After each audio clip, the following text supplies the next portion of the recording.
Gentleman yields back. The gentleman from Wisconsin, Mr. Grothman, is now recognized. Thank you. A few questions for all of you. And I don't really know the answers or not, but these are, I think, the type of questions that people back home are concerned about. How many people were in the Capitol that day? I mean, members of the public. How many got in? Does anybody know the answer to that question? And it's Director Wray. I don't know that we have a reliable estimate, but certainly we've already arrested close to 500, and we have hundreds of investigations that are still ongoing beyond those 500. I know Senator Johnson got a limited amount of video, and he's having his staff try to figure that out. I mean, we're about 5 months after this took place. We still don't know how many people are in the Capitol. You can't just give me that 1,100, 800. We don't know, huh? We don't know. Okay. Of those people in the Capitol, well, I am under the impression that day that there are people who clearly, horrifically did wrong things. We saw them on the video. They broke the windows. They broke in. But we also remember seeing people on TV that day who were almost let in the Capitol. Could you break down, give me numbers broken down in those two areas, the number who broke their way into the Capitol and the number that appeared to almost be escorted in by the Capitol Police? I'm not sure I could give you reliable numbers on that sitting here right now, but maybe let me try it this way. When we step back and we look at January 6th as a whole, you have one group of people who didn't reach the Capitol, didn't enter unlawfully into the Capitol, didn't commit acts, who were sort of peaceful, rowdy protesters. Those are not people that we are pursuing.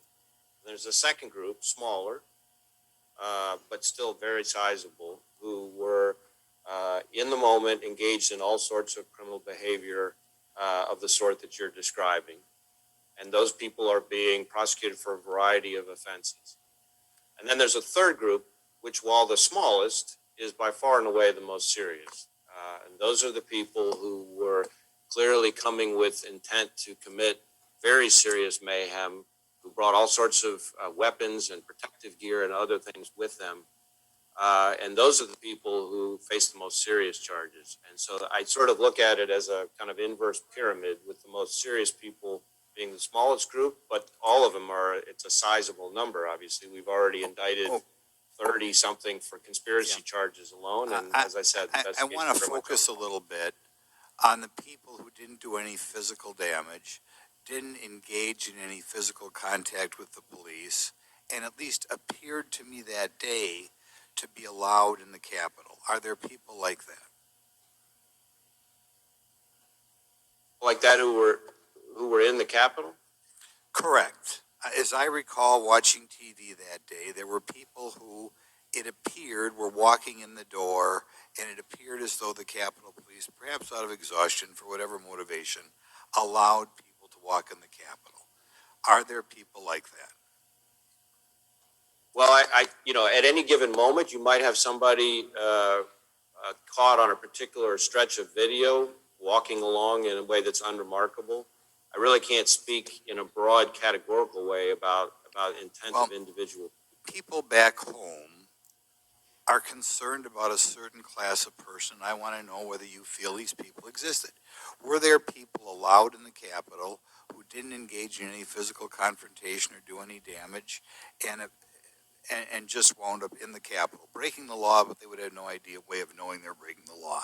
Were there people like that? I really can't give you an assessment of that at this stage. That's why we're investigating, and that sometimes investigations lead to charges, and sometimes they don't. Have you arrested? You talked about all the 500 people or whatever have been arrested. Are any of those people you arrested, would they be included in the type of people I just described? I really can't say. What I would say is that people who have been arrested because they violated federal criminal law, and there were sufficient facts to support the elements of the offense. Okay, the prosecutors felt confident I'm running out of time. beyond a reasonable doubt. Yeah, I'm running out of time, so I'm going to ask you one more question.